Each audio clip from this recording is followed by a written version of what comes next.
नमस्कार मित्रों, आज आपका पुण्य स्वागत है आपके अपने YouTube चैनल पर। बच्चों, आज मैं आपको राजस्थान के पंच पीरों में जो सम्मिलित है उनमें से बातचीत करेंगे पाबूजी के विषय में।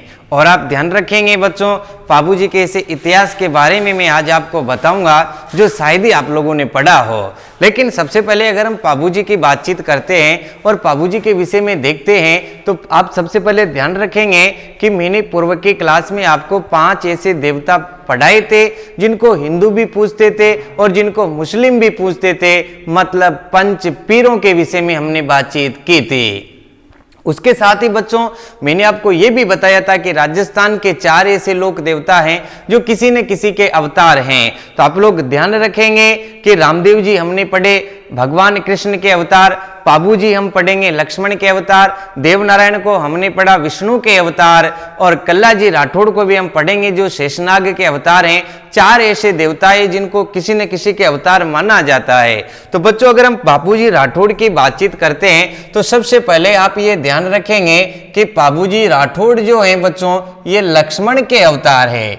यहां से काफी बार परीक्षाओं में प्रश्न पूछा गया है, पाबूजी राठौड़ किन के अवतार माने जाते हैं? तो पाबूजी राठौड़ बच्चों लक्ष्मण के अवतार माने जाते हैं। ऐसा आप ध्यान रखेंगे, बहुत बढ़िया प्रश्न हो सकता है कि पाबूजी राठौड़ को किन का अवतार माना जाता है?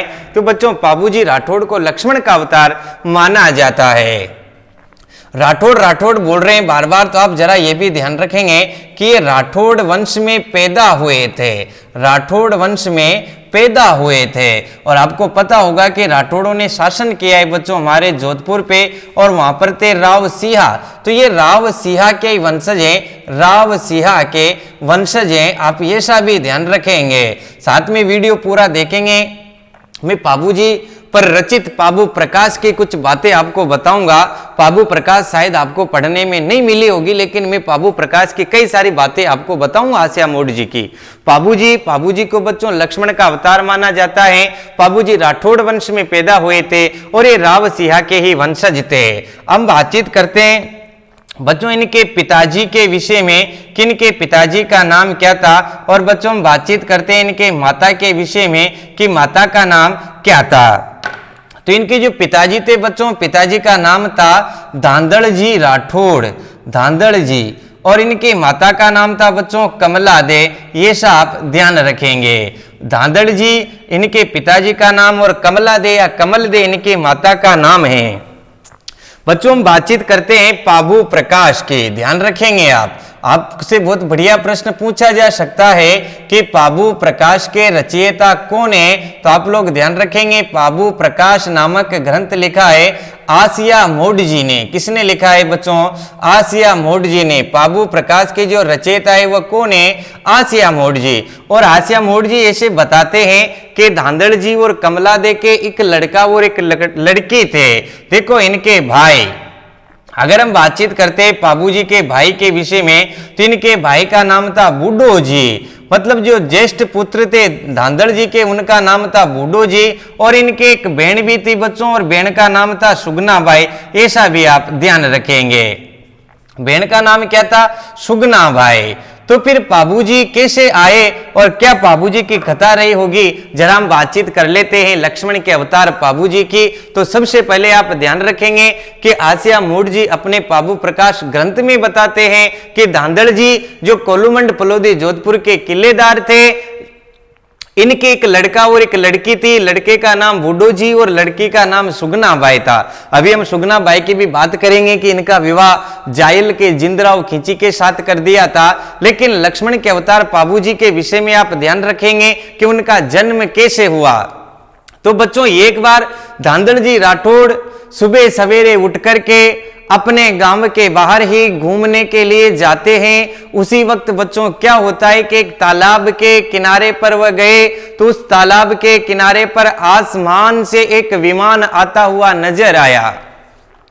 विमान के अंदर जब धांधड़ जी ने देखा तो बहुत सुंदर सुंदर परियाएं, अप्सराएं बैठी हुई थी, एक से बढ़कर के एक थी, और धांधड़ जी ने उन्हें देख करके उनके समीप गए। लेकिन समीप जाते जाते क्या होता है कि सारी परियां उस विमान से उतर करके पानी में अटखेलियां करने के लिए जा चुके थे। लेकिन सभी परियों में जो सबसे सुंदर परी थी, वो परी बच्चों वहां पर थोड़ी लेट हो जाती है उतरने में, सबसे बाद उतरती है, और वहीं पर सबसे बाद में जा रही थी। तो उसके समीप कौन चले गए? धांधड़ जी चले गए। धांधड़ जी ने उसका अभिवादन किया, उससे नमस्कार किया और अपनी मन की बात उसे बताया कि आपके इस रूप लावण्यता पर हमारा मन आकर्षित हो रहा है, और हम यहाँ के राजा हैं, हम यहाँ के किलेदार हैं, और आपको हमारी पत्नी बनाना चाहते हैं। क्या आप हमारा ये प्रस्ताव स्वीकार करेंगे? तब उस परी ने कहा कि हम इस लोक के नहीं हैं, और इस लोक के किसी भी व्यक्ति के साथ हमारे संबंध नहीं हो सकते हैं। धांधड़ जी राठौड़ और वह परी आपस में बातचीत कर रहे थे। धांधड़ जी राठौड़ बोलने में माहिर थे, वह अपनी बातों में उस परी को लगाए रखते हैं। इतने में इधर जो परियां गई हुई थी, वह परियां स्नान ध्यान करके उन्हें अटकेलियां करके पानी में वापस एक एक परी आकर के उस विमान में बैठ जाती है। वह विमान उनकी मर्जी से नहीं चलता था, उस विमान के आने का और जाने का समय निश्चित था। बच्चों, विमान वापस चला गया, लेकिन वो परी जिससे धांधड़ जी बात कर रहे थे, वह वहीं रह गई। उस परी ने उस विमान को जाता हुआ देख करके कहा कि अब ये वापस नहीं आएगा, और उन्होंने इन धांधड़ जी से कहा कि चलो ठीक है, आपका ये विवाह प्रस्ताव हमें मंजूर है, लेकिन हमारी 3 शर्त होगी।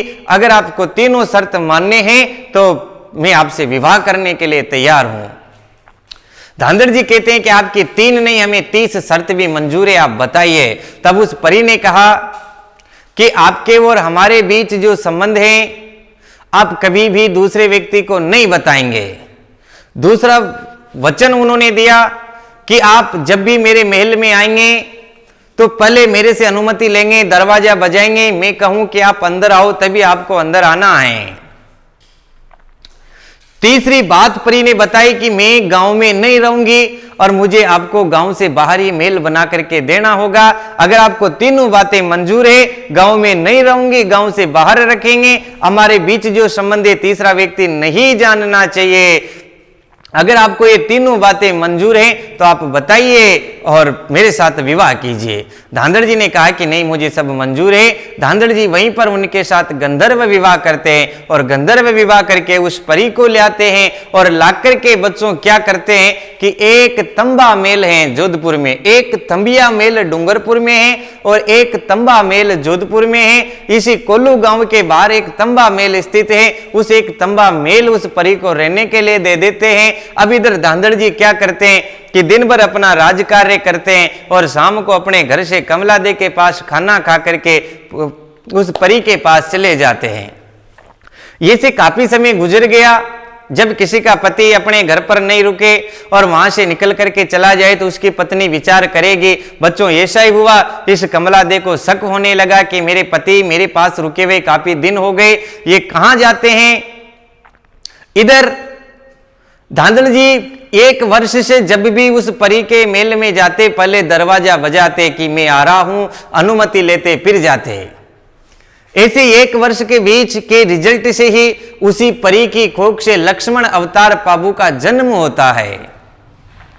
अब उसके लक्ष्मण अवतार पाबू का जन्म होने के बाद धांधड़ जी की इच्छा होती है कि यार इस अकेले मेल के अंदर ये परी करती क्या है। मैं कभी भी अकेला, कभी भी यहाँ बिना अनुमति के नहीं आया, आज मैं बिना अनुमति के जाके देखता हूं कि इस मेल में करती क्या है। आज धांधड़ जी ने ऐसा सोचा ही है कि बिना अनुमति के जाकर के देखूं, और आज कमला देखे के मन में विचार आ गया कि मैं जाकर के देखती हूं आज मेरा पति जाता कहां पर है। बड़े प्रेम से कमला दे ने शाम को उन्हें भोजन करवाया, और भोजन करके नियमित प्रक्रिया के तहत धांधड़ जी राठौड़ उसी एक तंबा मेल की ओर निकलते हैं। लेकिन बच्चों, उनके पीछे आज कमला देवी लग गई।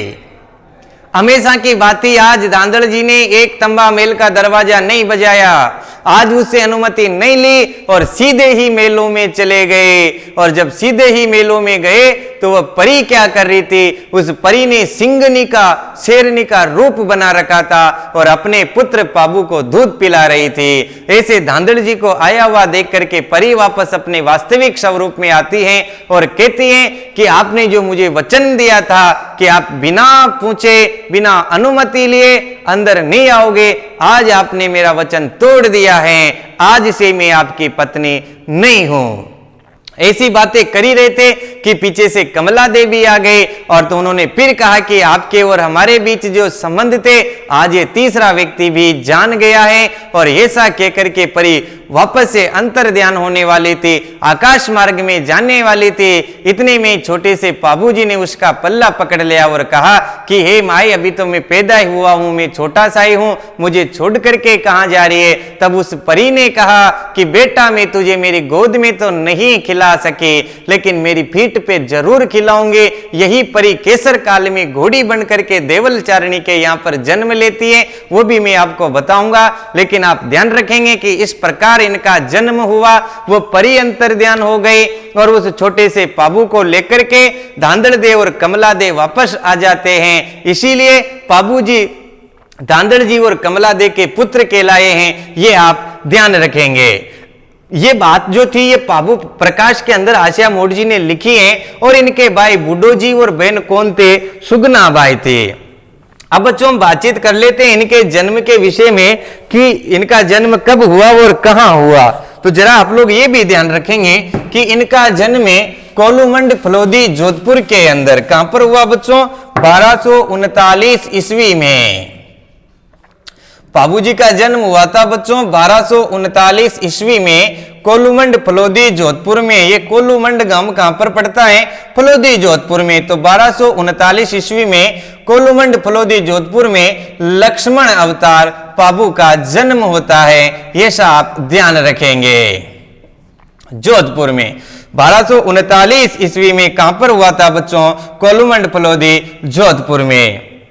इधर क्या होता है कि इनकी जो सुगना बाई थी, आपको कहानी से अच्छे से समझेंगे, पाबू जी को कभी नहीं भूलेंगे। और ये सुगना बाई थी बच्चों, इस सुगना बाई का विवाह कहां पर कर दिया गया था, इसका विवाह कर दिया गया था जायल प्रदेश। और ये जायल प्रदेश पड़ता कहां पर है बच्चों, ये पड़ता है नागौर में। फिर आप ध्यान रखेंगे कि इनका जो विवाह किया गया था बच्चों, वो किया गया था जिंदराव खींची के साथ, ये सब भी आप ध्यान रखेंगे। जायल के जिंदराव खींची के साथ किनका विवाह कर दिया गया था, पाबू जी की बहन सुगना बाई का विवाह कर दिया गया था। तो ये जिंदराव खींची पाबू जी का क्या लगा, ये भी आप ध्यान रखेंगे, बहनों ही लगा, ऐसा भी आपको ध्यान रखना है। तो निश्चित ही आप इसका एक ले ले। अब हम पाबू जी को आगे बढ़ाते हैं और राजस्थान के कला व संस्कृति के अंदर इन्हें जोड़ करके हम पढ़ते हैं। तो आप लोग ध्यान रखेंगे इंपोर्टेंट रूप से कि सुगनाबाई का विवाह कहां पर किया था, जायल नागौर में, किसके साथ, जिंदराव खींची के साथ। इधर बच्चों क्या होता है कि वो जो परी थी, वो परी देवल चारणी, इन्हीं के समीप रहती है बच्चों देवल चारणी। और ये देवल चारणी किसकी पत्नी थी, ये भीम सिंह जी की पत्नी थी, ये सब भी आप ध्यान रखेंगे। इस देवल चारणी के यहाँ पर बच्चों एक घोड़ी थी, क्या थी, घोड़ी। और इसी घोड़ी के गर्भ में वो परी प्रवेश कर जाती है, ये सब भी आप ध्यान रखेंगे। गर्भ में कौन आ गई, वह परी आ गई। परी कौन सी, जिससे धांधड़ जी ने विवाह किया था, गंधर्व विवाह, लव मैरिज की थी, वो परी इस घोड़ी के गर्भ में आ जाती है। और इधर क्या होता है कि जिंदराव खींची भी अपने ससुराल आता जाता रहता है। और जिंद आपको पता है कि जवाई जी आते हैं तो ससुराल में कम और आस पड़ोसियों के ज्यादा रुकते हैं। तो जैसे ही जिंदराव खींची यहाँ पर आता तो जिंदराव खींची कहाँ रुकता था, ये भीम सिंह जी के यहाँ रुकता था। भीम सिंह जी खुद 22 भाई थे, ये सब ध्यान रखेंगे। और जब जिंदराव खींची एक बार भीम सिंह जी के आंगन में बैठा, तभी भीम सिंह जी ने कहा कि ये घोड़ी गर्भवती थी और इस घोड़ी से जो भी होगा हम किसे देंगे, जिंदराव खींची को देंगे। आप ध्यान रखेंगे भीम सिंह जी और देवल चारणी ने इनको वादा कर लिया कि इस घोड़ी से, चाहे घोड़ा हो या घोड़ी हो, हम किसे देंगे? जिंदराव खींची को देंगे, आपको देंगे। इस प्रकार का जिंदराव खींची से क्या कर लिया? वादा कर लिया। इधर बच्चों इसी घोड़ी के क्या होता है कि एक घोड़ी होती है जिसका नाम रखा जाता है केसर कालमी। ध्यान रखेंगे आप, पाबूजी की घोड़ी का नाम क्या था? केसर कालमी। और केसर कालमी और पाबूजी के बीच आपस में क्या संबंध थे? मां पुत्र के संबंध थे, ऐसा आप ध्यान रखेंगे। और इस केसर कालमी घोड़ी के विषय में कहा जाता है कि ये अद्वितीय घोड़ी थी, इसके समान कोई दूसरी सुंदर घोड़ी नहीं थी। जितने भी लोक देवता हैं, सभी लोक देवताओं में सबसे सुंदर घोड़ी कौन सी थी? केसर कालमी। इसे देखने के लिए लोग बाग 30-30 कोस तक पैदल पैदल चल करके इस घोड़ी को देखने आते। और इस घोड़ी के गर्भ से जो घोड़ी हुई बच्चों, उसका नाम क्या रखा? केसर कालमी रखा। ये सब ध्यान रखेंगे बच्चों। ये केसर कालमी घोड़ी ने जब यहाँ पर जन्म ले लिया और 1 वर्ष की हो गई, इतने में छोटे से पाबूजी भी धीरे धीरे बड़े हो रहे हैं। और एक दिन ये घोड़ी पाबूजी के सपने में आती है और कहती है कि बेटा, मैंने तेरे लिए देवल चारणी के यहाँ पर जन्म ले लिया है, तू आओ और मुझे ले चल। और पाबूजी को भी अपनी माँ की याद आने लगी। दूसरे दिन छोटा सा पाबू देवल चारणी के घर में गया और कहा, जब देवल चारणी के घर में गया और इस घोड़ी ने, केसर काल में घोड़ी ने देवल चारणी कि इस घोड़ी ने पाबू को देखा और पाबूजी ने घोड़ी को देखा तो घोड़ी टपक टपक रोने लगी। घोड़ी को पता था कि ये मेरा पुत्र है, ये वही परी थी। और जब घोड़ी को रोता हुआ देख करके पाबूजी ने देवल चारणी से कहा कि माई, ये घोड़ी तो मुझे दे दे। तब देवल चारणी ने कहा कि नहीं, अभी घोड़ी छोटी है, घोड़ी बचेरी है, इसको बड़ी होने दे, फिर दूंगी। और ऐसा कहकर के उसने टाल दी। फिर 1-2 वर्ष गुजर गए और इस बीच पाबूजी कई बार देवल चारणी के पास गए, लेकिन प्रत्येक बार कुछ न कुछ कह करके इसे टाल देते हैं और घोड़ी नहीं दी। देवल चारणी को पता था कि हम घोड़ी को जिंदराव खींची से देने का वादा कर चुके हैं और अगर इसे दे दिया तो इनकी लड़ाई हो जाएगी और जीजा बहनोई दोनों लड़ जाएंगे, जीजा साले दोनों लड़ जाएंगे। इसलिए इन्होंने घोड़ी देने से मना कर दिया। लेकिन अब पाबूजी बड़े हो गए हैं और अपनी मां के लिए इतना सा नहीं कर सकते। आज मन में विचार करके गए हैं कि मैं घोड़ी लिए बने वापस नहीं आऊंगा, घोड़ी लेकर के आऊंगा। और जाकर के देवल चारणी से कहा कि हे माई, मैं तेरे सामने इस घोड़ी की भीख मांगता हूं, तू भीख में मुझे ये घोड़ी दे दे, बदले में तो कुछ भी ले ले। और सत्रे के मुंह से जब भीख जैसे शब्द देवल चारणी ने सुनी तो देवल चारणी भी सती का अवतार थे। देवल चारणी ने घोड़ी किसे दे दी? घोड़ी पाबू को दे दी। पाबूजी के पास घोड़ी आ गई तो बदले में कुछ तो दे। और उन्होंने बदले में कहा कि बोल माई, क्या चाहती है? तब देवल चारणी ने कहा कि जब भी मेरे ऊपर संकट आए, मेरे परिवार पर संकट आए, मेरी गायों पर संकट आए तो मेरी रक्षा करना। बस मैं इस घोड़ी का यही मूल्य लूंगी और बाकी कुछ भी नहीं चाहिए। पाबूजी ने कहा कि माई, मुझे कैसे पता चलेगा कि तेरे ऊपर संकट है? तब उन्होंने कहा कि घोड़ी खुद समझदार है, जब भी मेरे ऊपर संकट होगा घोड़ी अपनी जगह से उचकने लग जाएगी, तो समझना कि मेरे ऊपर संकट है। और ऐसा कहकर के घोड़ी को कौन ले गए? पाबूजी ले गए। बहुत सुंदर घोड़ी थी जिसका नाम क्या था? केसर कालमी।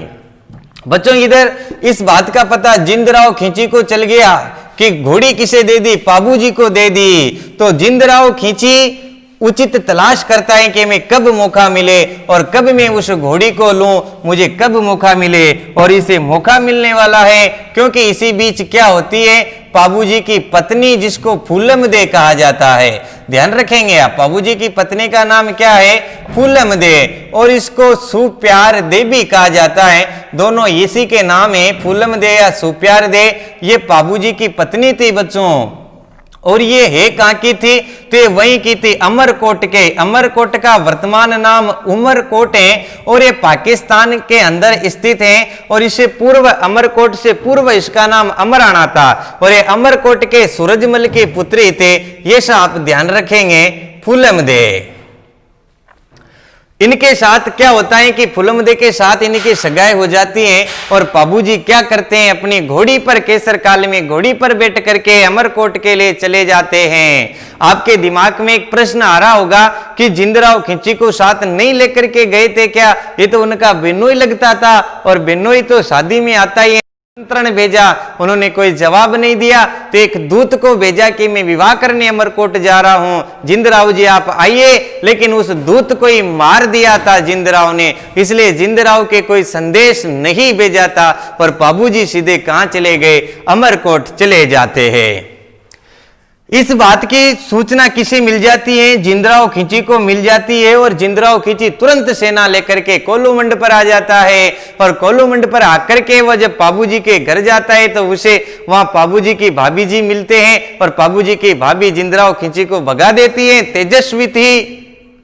और इधर जिंदराव खिंची सोचता है कि अगर बिना घोड़ी लिए वापस चलेंगे तो जाहिल के लोग हंसेंगे, और घोड़ी की लड़ाई तो देवल चारणी से है। हम कुछ न कुछ ऐसा जत्न करके चलते हैं कि बाबू खुद ही घोड़ी देने कांप रहा है, जाहिल आए। और ये रात के अंदर क्या करते हैं कि इस देवल चारणी की गौशाला में प्रवेश कर जाते हैं। और वहां भीम सिंह जी सहित उनके 22 भाई सोए हुए थे और उनकी गायों को खोलने लगे। उन्होंने विरोध किया तो 22 के 22 को ही मार दिया, उनको काट दिया। और गायों को लेकर के कहां आ जाते हैं? जायल आ जाते हैं। सुबह सवेरे जल्दी 4 बजे गायों को धोने के लिए बड़े बड़े पात्र लेकर के देवल चारणी जब अपनी गौशाला में पहुंचे तो आज उसे वहां पर गायें नहीं मिली।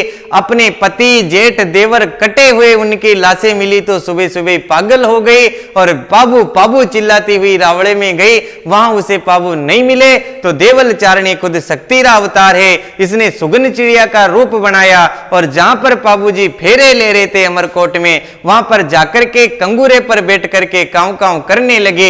आप ऐसा ध्यान रखेंगे बच्चों, जब ये वहां उस कंगूरे पर बैठ करके जहां बाबूजी विवाह में फेरे ले रहे थे वहां बैठ करके काऊ काऊ करने लगी, तो वहीं आंगन में कौन बैठी हुई थी? आंगन में बंधी हुई थी वही केसर काल में घोड़ी। और केसर काल में घोड़ी भी अवतारी थी। इसने जैसे ही सगुन चिड़िया बनी उस देवल चारणी को देखा तो उसका ध्यान अपनी ओर आकर्षित करने के लिए ये क्या करने लगी? अपनी जगह से उचकने लगी। और हम लीपते हैं पोतते हैं विवाह के अवसर पर। और बच्चों उस वक्त क्या कर रहे थे? बाबूजी विवाह में फेरे ले रहे थे।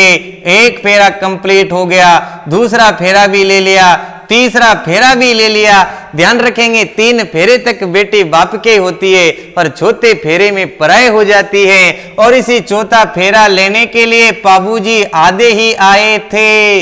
इतने में ही उनके साले ने आकर के कहा कि फावणारी घोड़ी तो उचके घणु हांगणु तोड़े है। बाबूजी की घोड़ी जो आंगन में बंधी हुई और उचकरी, तो उनके साले जी ने वहां पर आकर के क्या कहा कि फावणारी घोड़ी तो उचके घणु आंगणु तोड़े है। और इस बात को जब बाबूजी ने सुना तो बाबूजी ने तुरंत अपना छल्ला पल्ला छोड़ दिया और भाग करके अपनी घोड़ी पर आकर के सवार हो गए। और बाबूजी ने यहाँ पर बच्चों मात्र 3.5 फेरे लिए हैं। आप ध्यान रखेंगे 3.5 फेरे लेकर के जब घोड़ी पर बैठ गए तो सूरजमल आता है और कहता है कि देख ऐसे कोई नहीं जाता है, मेरी पूरी बदनामी हो जाएगी। लड़की को छोड़ करके क्यों जा रहा है? अगर हमारी लड़की में कोई कमी हो तो बता, दूसरी लड़की से शादी करवा दे, लेकिन तुझे यहां से विवाह करके ही जाना होगा। बाबूजी ने कहा कि नहीं, आज मेरी देवल चारणी पर संकट है, मैं जीवित रहा तो और विवाह कर लूंगा। मन से ये मेरी पत्नी है, मैं इसे मान बैठा हूं। और बाबूजी अपनी घोड़ी पर बैठ करके कहां चले जाते हैं? अपने माई के पास कमला दे के पास आते हैं। कमला दे से कहते हैं कि सारी बात जानते हैं। और कमला दे बाबूजी से कहती है कि जिंदराव को मारना मत, तेरा बहनू ही है, तेरी बहन विधवा हो जाएगी। बाबूजी कहते हैं कि ठीक है मां, मारूंगा नहीं, लेकिन उसके किए हुए की सजा जरूर दे करके आऊंगा। और बाबूजी घोड़ी पर बैठ करके जायल चले जाते हैं, जिंदराव खिंची से युद्ध करते हैं। और उस युद्ध के अंदर बाबूजी विजय होते हैं। और जिंदराव खिंची माफी मांग लेता है कि बाबू माफ कर दे। बाबू ने कहा कि जा, माफ किया। देवल चारणी की गायों को वापस लेकर के आ रहे थे, तभी बच्चों ध्यान रखेंगे एक गांव है देचू गांव। जिंदराव खिंची से गायें छुड़ा करके वापस आ रहे थे बाबूजी। और देचू गांव पड़ता है बच्चों जोधपुर में। और इसी देचू गांव जोधपुर के समीप पीछे से आकर के जिंदराव खिंची ने बाबूजी पर ऐसा वार किया जिससे बाबूजी का जो सिर था वह गर्दन थी वही धड़ से अलग हो जाती है और मात्र 24 वर्ष की अवस्था में ही पाबूजी इस देचू गांव जोधपुर में शहीद हो जाते, जहां पर आज भी इनकी समाधि बनी हुई है। आपसे पूछे कि पाबूजी की समाधि कहां पर है, पाबूजी वीर गति को कहां प्राप्त हुए थे, पाबूजी काम कहां पर आए थे, काम आना या खेत रहना। 2-3 बार परीक्षा में प्रश्न पूछा गया है कि काम आना या खेत रहना मुहावरे का अर्थ क्या होता है, तो काम आना या खेत रहना मतलब शहीद हो जाना है। और पाबूजी मात्र 24 वर्ष की अवस्था में देवल चारणी की गायों की रक्षा करते हुए वीर गति को प्राप्त हो गए देचू गांव जोधपुर में। इस बात का पता जब बूढ़ो जी को चला तो बूढ़ो जी भी सेना लेकर के आते हैं और बूढ़ो जी भी शहीद हो जाते हैं, बूढ़ो जी भी काम आ जाते हैं। और बूढ़ो जी की पत्नी उस वक्त गर्भवती थी। इधर इनकी जो पत्नी थी पाबूजी की फूलम दे सुप्यार दे, वो पाबूजी के साथ सती होने के लिए बोल देती है। इधर अपनी देवरानी को सती होता हुआ देख करके 3.5 फेरे लेने पर भी सती होने की जिसने कामनाएं की, इधर वो तो गर्भवती थी बूढ़ो जी की पत्नी कि मेरी देवरानी सती हो रही है तो मैं भी सती होंगी। उस वक्त वह 8 महीने से गर्भवती थी। बूढ़ो जी की पत्नी ने हाथ में चाकू लिया, कटार ली और अपने उस पेट को चीर करके उस बच्चे को पैदा करके दोनों ही जेठानी और देवरानी अब दोनों भाइयों के साथ सती हो जाती है। वो जो बालक पैदा किया था वही बालक का नाम झरड़ो जी रखा गया। उसी बालक को रूपनाथ जी कहा जाता है और यही बालक हिमाचल प्रदेश में बालकनाथ के नाम से पूजाते हैं। इन्होंने अपने चाचा और अपने पिता के हत्यारे जिंदराव खींची को मार करके ऐसा बदला लिया था। ये भी बच्चों आप ध्यान रखेंगे। तो अब हम बातचीत करते हैं इनके प्रश्नों के विषय में। तो आप ध्यान रखेंगे कि इन्होंने 3.5 फेरे लिए थे विवाह में, तो इससे क्या प्रश्न बन सकता है, तो इससे प्रश्न ये बनता है उसके बाद से आज भी इनके अनुयायी, आपसे पूछा जा सकता है कि किनके अनुयायी 3.5 फेरों में विवाह करते हैं, तो पाबूजी के अनुयायी आज भी 3.5 फेरे में क्या करते हैं, विवाह करते हैं। मैंने आपको बता ही दिया कि पाबूजी की जो समाधि है बच्चों, ये पाबूजी की समाधि कहां पर बन रखी है, तो पाबूजी की समाधि जो बन रखी है देचू गांव जोधपुर में बन रखी है। ये सब भी आप ध्यान रखेंगे। पाबूजी कितने वर्ष की आयु के अंदर काम आ गए थे, 24 वर्ष की आयु में काम आ गए थे, ये सब भी आप ध्यान रखेंगे। पाबूजी की अगर हम बातचीत करते हैं तो राजस्थान में पहली बार, बहुत बढ़िया प्रश्न यहां से पूछा गया है, राजस्थान में पहली बार ऊंट को हम मारवाड़ी में या पश्चिमी राजस्थान में सांडे भी कहते हैं। तो राजस्थान में प्रथम बार पहली बार ऊंट या सांडे लाने का श्रेय किसको दिया जाता है, तो राजस्थान में प्रथम बार ऊंट या सांडे लाने का श्रेय भी किसे दिया जाता है, पाबूजी को दिया जाता है। ये सब भी आप ध्यान रखेंगे। पाबूजी की अगर हम बातचीत करते हैं वर्तमान में, तो बच्चों पाबूजी वर्तमान में रायका जाति के आराध्य देव हैं, क्योंकि ये जो राजस्थान में पहली बार ऊंट लेकर के आए थे, ये ऊंट इन्होंने रायका जाति को दे दिए थे। रायका, रेबारी, देवासी, 3 नाम आपको मिलेंगे, ध्यान रखेंगे। रायका, इनको ही कहा जाता है देवासी और इन्हीं को कहा जाता है बच्चों रेबारी। ये रायका रेबारी जो जाति है राजस्थान में ऊंट पालक जाति है और ये रायका, देवासी या रेबारी जाति के आराध्य देव हैं। साथ में आप ध्यान रखेंगे बच्चों, एक और जाति है जिसका नाम है थ्योरी, इसी का एक और नाम मिलता है नायक जाति। ये नायक जाति के भी आराध्य देव हैं, ये सब भी आप ध्यान रखेंगे। एक और जनजाति है भील, और ये भीलों के भी क्या है बच्चों, ये भीलों के भी आराध्य देव हैं, क्योंकि भीलों के कई सारी कथाएं ऐसी होती है जो पाबूजी से संबंधित होती है। जिस प्रकार तेजाजी शहरियों के लोक देवता है, उसी प्रकार आपसे पूछा जा सकता है कि भीलों के प्रमुख लोक देवता कौन है, तो आप ध्यान रखेंगे भीलों के प्रमुख लोक देवता पाबूजी हैं। पाबूजी थ्योरी या नायक जाति के भी प्रमुख लोक देवता हैं और रायका, देवासी और रेबारी जाति के भी प्रमुख लोक देवता है। इन तीनों जातियों के लोक देवता कौन है, ध्यान रखेंगे। पाबूजी बहुत बढ़िया नॉलेज है, बहुत बढ़िया जानकारी है, ऐसा भी आप ध्यान रखेंगे। नेक्स्ट बच्चों, आपको मैं एक और बात बता दूं, पाबूजी ने उससे पहले एक व्यक्ति था जिसका नाम था मिर्जा खां, और इस मिर्जा खां के साथ इन्होंने युद्ध लड़ा था और युद्ध लड़कर के मिर्जा खां से इन्होंने गो हत्या बंद करवाई थी। गो हत्या बंद। आपसे प्रश्न पूछ लिया जा सकता है कि महमूद गजनवी से किसने युद्ध किया था, वैसे ही प्रश्न पूछा जा सकता है कि मिर्जा खां से किसने युद्ध किया था, तो मिर्जा खां से युद्ध करके बाबूजी ने गो हत्याएं बंद करवा दी थी। ये सब भी आप ध्यान रखेंगे। इसके बाद बच्चों हम बातचीत करते हैं बाबूजी के जो भक्त हुए हैं, बाबूजी के भक्तों के बारे में। यहां से भी प्रश्न पूछा गया है। हमने रामदेव जी के भक्त पढ़े थे, रत्ना कातिल, लखी बणजारा, हरजी भाटी। वैसे ही बच्चों आप लोग ध्यान रखेंगे चांदा, चांदा। दूसरा नाम ध्यान रखेंगे आप डेमा, और तीसरा नाम आप ध्यान रखेंगे हरमल। चांदा, डेमा, हरमल। ये चांदा, डेमा, हरमल क्या है? ये बाबूजी के सहयोगी पुरुष है, ये बाबूजी के भक्त हैं। ये सब भी आप ध्यान रखेंगे। ये भी बाबूजी के साथ वीर गति को प्राप्त हो गए थे। ये इनके परम सहयोगी रहे हैं, परम भक्त रहे हैं, चांदा, डेमा और हरमल। ये भी आप लोगों को ध्यान रखना है। बच्चों हम बातचीत कर लेते हैं उपनाम की। उपनाम के बाद कई सारी जानकारियां हम इनकी देने वाले हैं। बाबूजी का उपनाम सबसे पहले तो आप ध्यान रखेंगे लक्ष्मण के अवतार। मैं बार बार कह रहा हूं, इसका मतलब परीक्षा में पहुंचने लायक प्रश्न है। बाबूजी को क्या कहा जाता है? लक्ष्मण के अवतार। बाबूजी को बच्चों फ्लेग रक्षक भी कहा जाता है। ध्यान रखेंगे आप, बाबूजी को क्या कहा जाता है? प्लेग रक्षक भी कहा जाता है। और प्लेग क्या करता है? हाड़ को फाड़ देता है, इसलिए इनको हाड़ फाड़ के देवता भी कहते हैं। ये भी आप ध्यान रखेंगे, हाड़ फाड़ के देवता। और बच्चों बाबूजी को क्या कहा जाता है? ऊंटों के देवता, ऊंटों के देवता। और ऊंटों के देवता भी कौन है? ऊंटों के देवता भी बच्चों बाबूजी है। ये सब भी आप ध्यान रखेंगे।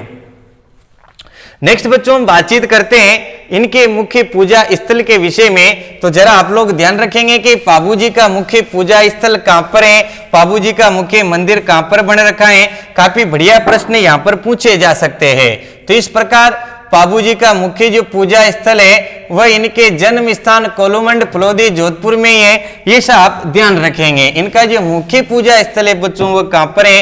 कोलूमंड फलोदी जोधपुर में ही है। इस प्रकार बाबूजी का मंदिर बन रखा है। और बाबूजी का जो मंदिर है ये है कहां पर? ये प्रश्न पूछा जा सकता है। तो आप ध्यान रखेंगे कोलूमंड। और कोलूमंड पड़ता कहां पर है? ये पड़ता है बच्चों जोधपुर में। इसके बाद आप ध्यान रखेंगे कि इस बाबूजी के मंदिर में जो प्रतिमा है वो कैसी है? भाला लिए, हाथ में भाला लिए हुए हैं, भाला लिए अश्वारोही। अश्व मतलब घोड़े पर, आरोही मतलब बैठे हुए, अश्वारोही प्रतिमा। भाला लिए अश्वारोही प्रतिमा की क्या की जाती है रे बच्चों? पूजा की जाती है। बाबूजी की जो प्रतिमा है वो भाला लिए अश्वारोही प्रतिमा की पूजा की जाती है। बाबूजी की अगर हम और बात करें तो इस पर बाईं ओर झुकी पाग है। प्रश्न पूछा जा सकता है कि राजस्थान के कौन से लोक देवता बाईं ओर झुकी हुई पाग, पाग का मतलब पगड़ी, और बाईं ओर झुकी पाग के लिए ये मूर्ति जानी जाती है। इस प्रकार इनकी जो मूर्ति है ये इधर बाईं ओर झुकी हुई है। और बाईं ओर झुकी होने के कारण आप ध्यान रखेंगे कि बाईं ओर झुकी पाग के लिए कौन से लोक देवता जाने जाते हैं? बाबूजी जाने जाते हैं। एक और बात आप ध्यान रखेंगे, यह सबसे बड़ा पूजा स्थल है। बाबूजी का सबसे बड़ा जो पूजा स्थल है, बाबूजी का सबसे बड़ा पूजा स्थल भी बच्चों यहीं पर है। ये सब भी आप ध्यान रखेंगे। बाबूजी का सबसे बड़ा पूजा स्थल कहां पर है? यहीं पर बाबूजी का सबसे बड़ा पूजा स्थल है। ये सब भी आप ध्यान रखेंगे। इनके जो भोपे होते हैं इस मंदिर में, भोपे बच्चों नायक जाति के होते हैं, जिनको हम थ्योरी भी कहते हैं। नायक जाति या थ्योरी जाति के होते हैं। ये सब भी आप ध्यान रख लेंगे। साथ में मैं और आपको बता दूं बाबूजी का प्रतीक क्या है। कभी कभार यूं भी पूछ ले तो बच्चों बाबूजी का प्रतीक जो है वो है भाला। इसके अलावा राजस्थान में क्या बाबूजी के दूसरे मंदिर भी हैं? तो आप ध्यान रखेंगे। इसके अलावा बाबूजी का जो दूसरा मंदिर देखने को मिलेगा वो मिलेगा आहड़ उदयपुर में। क्योंकि पाबूजी भीलों के भी लोक देवता हैं, वो इन भीलों के भी आराध्य देव हैं, भील भी इनकी पूजा करते हैं। और दूसरा मंदिर कहां पर मिलेगा आपको? आहड़ उदयपुर में। राजस्थान में इनके दो मंदिर हैं, एक तो कोलुमंड पलोदी जोधपुर में और दूसरा कहां पर है? आहड़ उदयपुर में भी इनका मंदिर है।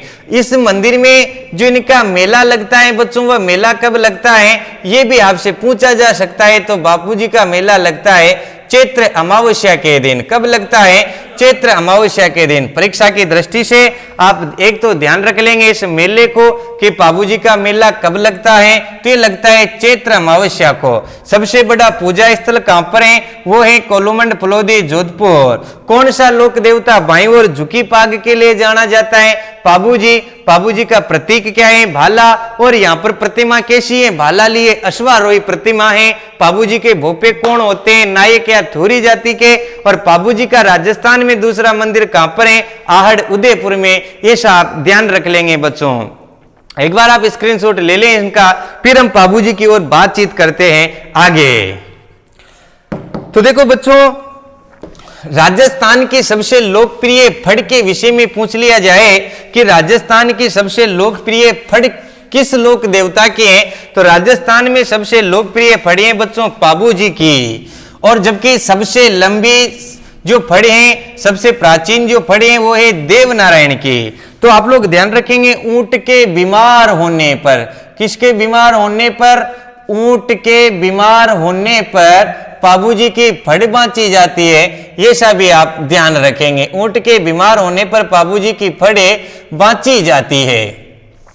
वापस से ध्यान रख लेंगे, ऊंट के बीमार का मतलब परीक्षा में प्रश्न आ रखा है कि सर्रा रोग किससे संबंधित है। तो ऊंट के कौन सा रोग होता है बच्चों? सर्रा रोग होता है। और ये सर्रा रोग किससे संबंधित है? ऊंट से संबंधित है। और सर्रा रोग होने पर क्या किया जाता है? बाबूजी की फड़ बांची जाती है नायक जाति के भोपों के द्वारा। और उस वक्त जो वाद्य यंत्र बजाया जाता है वो वाद्य यंत्र कौन सा है? रावण हत्ता। अभी मैं आपको ध्यान रखेंगे, मैं रामदेव जी और दोनों ही फड़ों के अंदर अंतर बताऊंगा। तो वाद्य यंत्र क्या है? रावण हत्ता। और रावण हत्ता के साथ इनकी क्या की जाती है? फड़ बांची जाती है। और ये राजस्थान की सबसे लोकप्रिय फड़ हैं। बहुत बढ़िया प्रश्न हो सकता है कि राजस्थान की सबसे लोकप्रिय फड़ किनकी है? तो राजस्थान की सबसे लोकप्रिय फड़ बच्चों बाबूजी की है। अब मैं आपको बता देता हूं थोड़ा अंतर कि फड़ों में क्या अंतर होता है। तो इससे पूर्व मैंने आपको बताई थी रामदेव जी की फड़, बहुत अच्छे से समझ लेंगे। मैं आपको फिर भरोसा दिलाता हूं कि आपने ऐसी फड़ के बारे में कभी पढ़ा ही नहीं होगा। आप आज पहली बार ऐसा पढ़ेंगे फड़ों को, रामदेव जी। और दूसरा हमने कौन सा पढ़ा आज? बाबूजी। तो हम लिख देते हैं रामदेव जी और बाबूजी। और रामदेव जी और बाबूजी की हम क्या पढ़ रहे हैं बच्चों? फड़ पढ़ रहे हैं। तो सबसे पहले आप ये ध्यान रखेंगे कि फड़ किसे कहते हैं। तो ये एक कपड़ा है और कपड़े पर देवी देवताओं का चित्रांकन ही क्या कहलाता है? कपड़े पर देवी देवताओं का चित्रांकन ही बच्चों फड़ कहलाता है, ये भी आप ध्यान रखेंगे। और फड़ कला राजस्थान में कहाँ की प्रसिद्ध है? फड़ कला राजस्थान में बच्चों शाहपुरा भीलवाड़ा की प्रसिद्ध है, ये भी आप ध्यान रखेंगे। और कपड़े पर देवी देवताओं का चित्रांकन ही क्या कहलाता है? कपड़े पर देवी देवताओं का चित्रांकन ही फड़ कहलाता है, जिसका सही नाम फड़ है। फड़ का मतलब पढ़ना या बांचना, ये भी आपको ध्यान रखना है।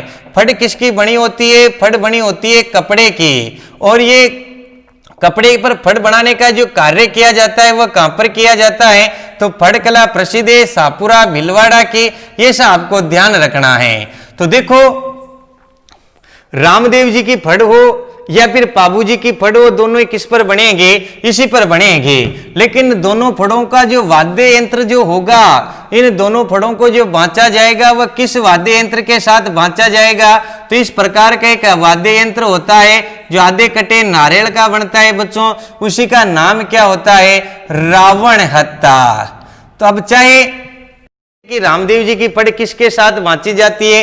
रावण हत्ता। बाबूजी की किसके साथ? रावण हत्ता। लेकिन रामदेव जी की फड़ कौन बांचते हैं? कामड़ जाति के भोपे। कौन बांचते हैं? कामड़ जाति के भोपे। जबकि पाबूजी की फड़ कौन बांसते हैं? नायक जाति के भोपे। कौन बांसते रे बच्चों? नायक जाति के भोपे। ये आपको ध्यान रखना है। नेक्स्ट बच्चों हम बातचीत करते हैं कि चलो ठीक है कामड़ जाति के भोपे गा रहे हैं, लेकिन भक्तों द्वारा गाए गए गीत, बात की थी हमने पूर्व में, भक्तों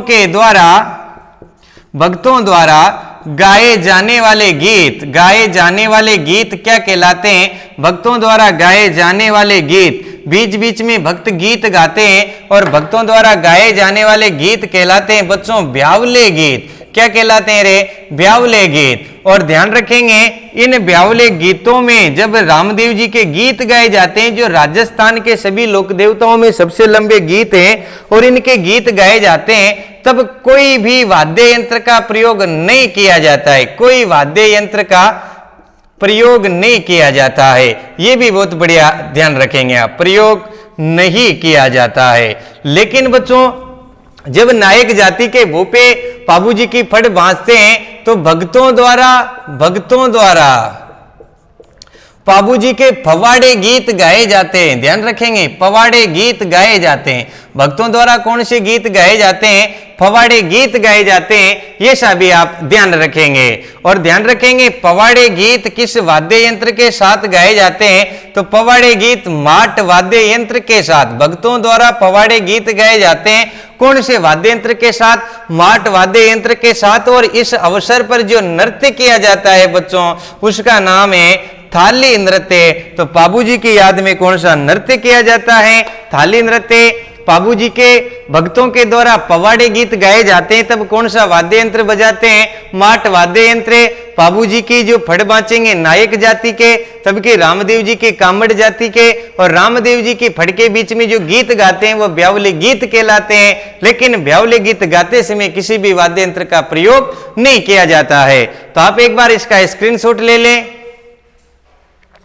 जी। तो बच्चों निश्चित ही आपको पाबूजी की कथा आसिया मोड़ जी द्वारा रचित पाबू प्रकाश की बातें आपको पसंद आई होगी, और पसंद जरूर आप लोगों को आई होगी बच्चों। आप मुझे जरूर कमेंट करके बताएं कि आपको क्लास कैसी लगी, और क्लास अच्छी लगी तो आप लोग हमारे चैनल को सब्सक्राइब भी कीजिए, ताकि आपको ऐसे अच्छे से अच्छे वीडियो आगे मिलते रहेंगे।